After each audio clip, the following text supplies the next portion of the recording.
Singh high street के पास आज दहशतगर्दों ने ग्रेनेड हमला किया। इस हमले में 5 अफराद जख्मी हुए हैं। तमाम जख्मियों की हालत मुस्तहकम बताई गई है। इस हमले के बाद फोर्सेस ने इलाके में सर्च ऑपरेशन अंजाम दिया।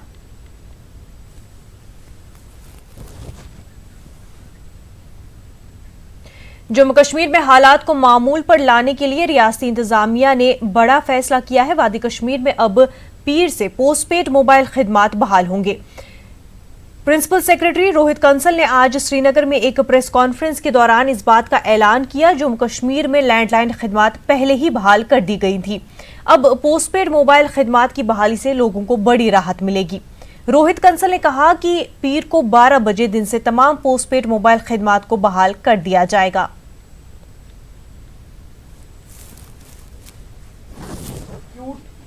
The situation in Jammu and Kashmir.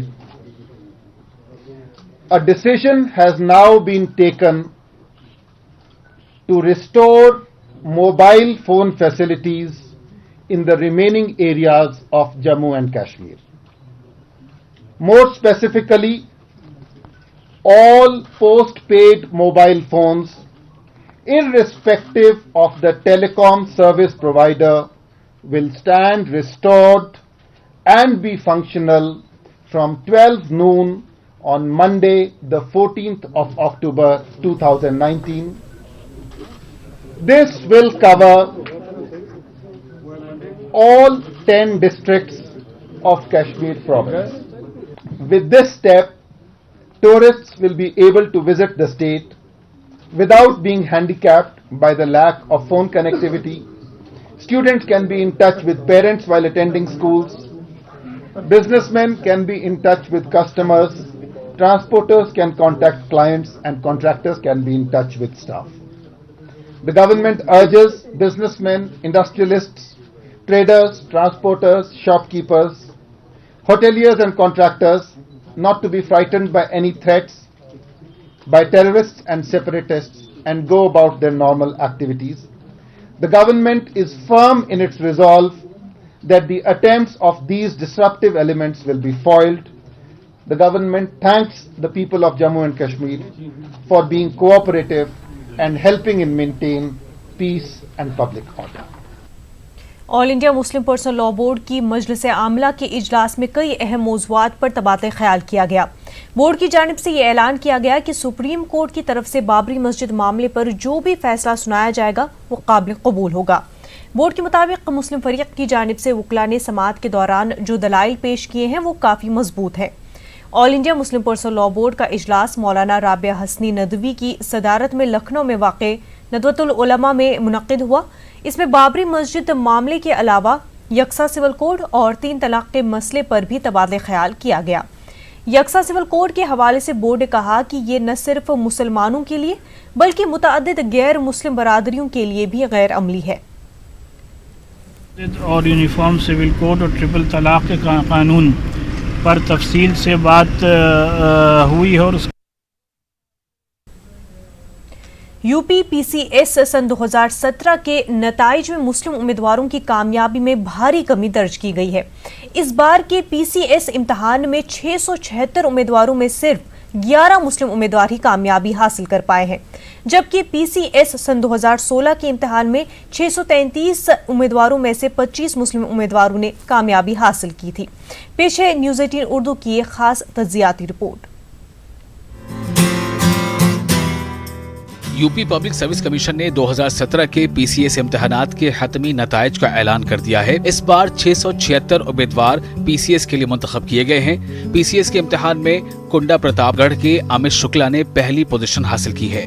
Amit Shukla PCS में पहली पोजीशन हासिल करने के लिए गुज़श्ता 5 बरसों से कड़ी मेहनत कर रहे थे। अमित शुक्ला का कहना है कि सख्त मेहनत और खुद एतमादी ने इनको पीसीएस में पहला मकाम दिलाया है। मेरे माता पिता, भाई और दोस्तों ने मेरा बहुत सहयोग किया और जर्नी तो मेरी लंबी रही है। 5 साल हो गए हैं मुझे तैयारी करते हुए। तो मेरा यही संदेश है जो भी तैयारी कर रहे हैं कि आप लगे रहें, उम्मीद न छोड़ें और जो भी आपको लगता है कि हाँ यहाँ इम्प्रूवमेंट का स्कोप है तो उसको इम्प्रूव करें और उसको इम्प्लीमेंट करें इम्प्रूव के साथ और अपना काम करते हैं। पीसीएस में ये मेरा तीसरा प्रयास था और इसके पहले मैंने 2015 में मेरा मेंस क्वालिफाई नहीं हुआ था 2016 मेरा कॉमर्शियल टैक्स ऑफिसर के पद पे चयन हुआ था और ये 2017 तीसरा अटेम्प्ट था जिसमें मेरी पहली रैंक है। लेकिन इस बार यूपी पीसीएस में मुस्लिम उम्मीदवारों की कारकर्दगी निहायत मायूसकुन रही है।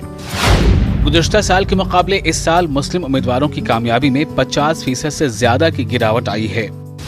सन 2016 के पीसीएस इम्तिहान में 25 उम्मीदवारों ने कामयाबी हासिल की थी। इसके मुकाबले सन 2017 के इम्तिहान में सिर्फ 11 मुस्लिम उम्मीदवार ही कामयाब हो पाए हैं। ये गिरावट ऐसे वक्त में सामने आई है जब उत्तर प्रदेश में ज़कात फाउंडेशन समेत कई तालीमी तंजीमें मुस्लिम तलबा और तालिबात को मुकाबला जाती इम्तिहानात की तैयारियों पर भारी भरकम फंड खर्च करने का दावा कर रही हैं। लेकिन इतना पैसा खर्च करने और तालीमी मुहिम चलाने के बावजूद यूपी पीसीएस में मुस्लिम नुमाइंदगी बढ़ने के बजाय तशवीशनाक हद तक कम होती जा रही है। ये एक ऐसी सूरत हाल है जो मुसलमानों की तालीमी तरक्की के लिए काम करने वाली तंजीमों और अफराद के लिए एक लम्हे फिक्रिया है। न्यूज़ 18 उर्दू के लिए इलाहाबाद से मुश्ताक आमिर की रिपोर्ट। मुल्क का दस्तूर बदलने की साजिश जारी है। नया आईन लिखा जा रहा है ताकि बाबा साहिब अम्बेडकर के दस्तूर को बदला जाए। इस बात का दावा समाजवादी पार्टी के रियासी सदर और रुकन असेंबली अबू आसिम आजमी ने किया। वो औरंगाबाद में समाजवादी पार्टी के उम्मीदवार कलीम कुरैशी की तशहीरी मुहिम में शिरकत के लिए आए थे। मीडिया से बातचीत में अबू आसिम आजमी ने कहा कि मुल्क में एनआरसी के नाम पर मुसलमानों को खौफजदा करने की कोशिश की जा रही है, जो नाकाबिल बर्दाश्त है। बीजेपी के लीडर ने कहा हम नया संविधान लिख रहे हैं। मुझे मालूम है कि 10 आदमी को बिठाया गया नया संविधान लिखने के लिए, इसे हम बर्दाश्त नहीं कर सकते। एनआरसी के जरिया और अमेंडमेंट सिटीजन अमेंडमेंट बिल के जरिया यहाँ समाज के मुसलमानों को डराने की कोशिश हो रही है और उनको भगाने की कोशिश हो रही है। समाजवादी पार्टी कभी इस बात को बर्दाश्त नहीं कर सकती है। अगर आज यहाँ का एक आदमी अमेरिका घूमने चला जाता है, यूके घूमने चला जाता है, उसका बच्चा वहाँ पैदा हो जाता है, उसको सिटीजनशिप मिल जाती है। यहाँ बाप दादा के दादा यहाँ रहते हैं और ये सबको जो है इसका प्रूफ आ रहे हैं। ये प्रूफ सरकार देने आदमी को देने की जरूरत नहीं है। सरकार प्रूफ रहा है भाई क्या है, कोई इनके पास सिस्टम है क्या कि भाई इस आदमी का कहाँ नाम है, कैसे क्या है, इसलिए इनके पास नहीं। अमित शाह और बीजेपी सिर्फ और सिर्फ मुसलमानों का नाम लेकर राजनीति कर रही है। 15% माइनॉरिटी होगी शायद, 85% मेजोरिटी है और 15% माइनॉरिटी से 85% को डरा रहे हैं। ये उल्टा राज चल रहा है देश के अंदर। बेंगलुरु के मुस्लिम अक्सरियती हल्के शिवाजी नगर में 5 दिसंबर को ज़िमनी इंतखाबात होने वाले हैं। चुनाव के पेश नज़र दल बदल की सियासत शुरू हो चुकी है। कांग्रेस से वाबस्ता चंद मकामी समाजी कारकुनों ने कांग्रेस छोड़कर आज़ाद उम्मीदवार के तौर पर इलेक्शन लड़ने का फैसला किया है। समाजी कारकुन शमशाद कलीम और उनके साथियों ने कांग्रेस पार्टी से किनारा कशी करते हुए आज़ाद उम्मीदवार के तौर पर इंतखाबात लड़ने का फैसला किया है। वाजरे की शिवाजी नगर समेत कर्नाटक के 15 असेंबली हलकों में 5 दिसंबर को ज़िमनी इंतखाबात का ऐलान हुआ है। 9 दिसंबर को वोटों की गिनती होगी।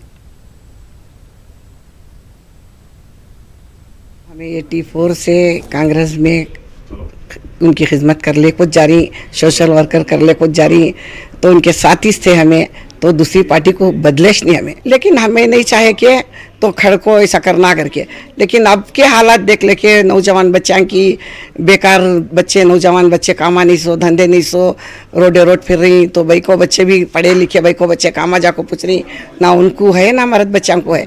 इसलिए कुछ भी हमारे से इसमें खड़को ये फिर एक हेल्प करेंगे करके हमें कर रही, कौम की खिदमत करने हमें काम कर रही। तो शमशाद आपा ने कदम आगे बढ़ाया है। तो टिकट की बात अगर से पूछा जाए किसी पार्टी से नहीं है, ये सीधा सीधा जो है हम इंडिपेंडेंट कर रहे हैं। क्योंकि पार्टियों से अगर से पूछा जाए तो कांग्रेस की हालत आप जानते ही हैं, अगर से बाप किए तो बेटा, ये आकर रियासत चलती है जैसे बादशाहों की चलती थी, इस तरीके से कांग्रेस के अंदर हो चुका है।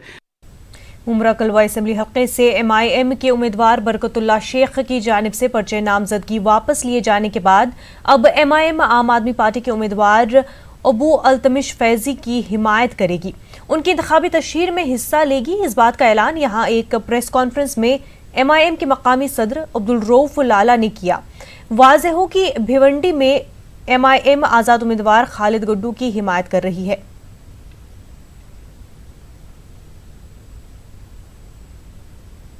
जैसे पता है कि यहाँ पर जो MIM का कैंडिडेट तय किया गया था, जिसे टिकट MIM ने दिया था, उसने जो है मजलिस के साथ धोखा दिया और धोखा देकर उसने अपना नाम वापस लिया है। इसके वजह से हमने यहाँ की मुमरा की जो मजलिस के सारे लोग हैं, जितने ज़िम्मेदार हैं, जितने कारकुनान हैं, सब ने मिलकर ये तय किया कि अब मतलब एमआईएम के अपने ज़िम्मेदारों से बात करके कि यहाँ पर आम आदमी पार्टी की तरफ से अबू अल्तमश फैज़ी साहब जो खड़े हैं उनको जो है समर्थन दिया जाए, उनकी तायद की जाए।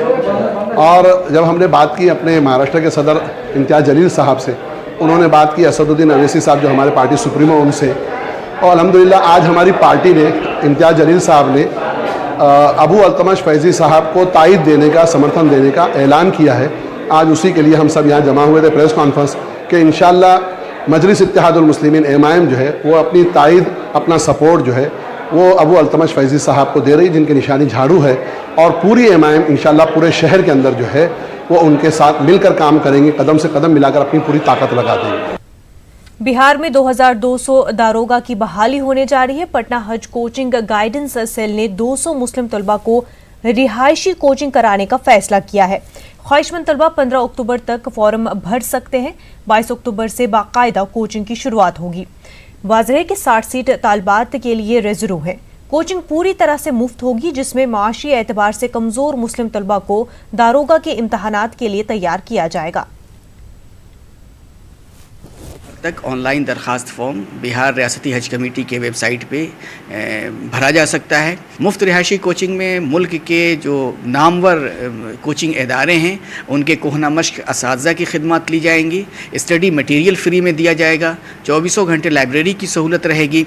इसके अलावा टेस्ट सीरीज़ का इनेकाद होगा और हेक्टिक क्लासेस का सिलसिला चलेगा और बच्चों को बहुत ही कंडीसिव एटमॉस्फेयर यहाँ पे दिया जाएगा। 200 में 140 सीट्स मेल स्टूडेंट्स के लिए और 60 स्टूडेंट्स फीमेल स्टूडेंट्स के लिए रिजर्व की गई हैं। बिहार रियासती हज कमेटी ने हज की तैयारियों के सिलसिले में हज कमेटी के अराकीन के साथ मीटिंग मुनक्किद की। मीटिंग में हज फॉर्म भरने, आज़मीन के पासपोर्ट बनवाने के साथ ही तरकीब हज का इंतजाम करने का मंसूबा बनाया गया है। प्रोग्राम के बाद हज कमेटी ने प्रेस कॉन्फ्रेंस मुनक्किद की। मीडिया से बात करते हुए हज कमेटी के चेयरमैन ने इतनी जल्दी हज फॉर्म की तारीख तय करने पर नाराजगी जाहिर की। बड़े लोग हैं, वजीर हैं, हिंदुस्तान के माइनॉरिटी मिनिस्टर हैं हमारे, तो अब वो हम लोग से हो सकता है बेहतर समझते हों, मगर हम लोग को इससे दुश्वारी हो रही है और इससे हमारे आज़मीन को भी दुश्वारी हो रही है। अभी देखिए हुआ तो यही है कि हम ये जिस दिन ये अनाउंस हुआ था हमारे 7 मेंबर वहाँ गए थे और 7 मेंबर को सिर्फ जगह मिली प्रेस कॉन्फ्रेंस में बैठने की, और वो उधर से आए और प्रेस कॉन्फ्रेंस किए और चल दी। कोई मतलब कोई चीज़ आपस में कोई गुफ्तगू तक नहीं हुई। तो ये थोड़ा अफसोस लगता है कि अगर हम भी इसके रुकन हैं, भाई आप हमारी बात सुन तो लीजिए।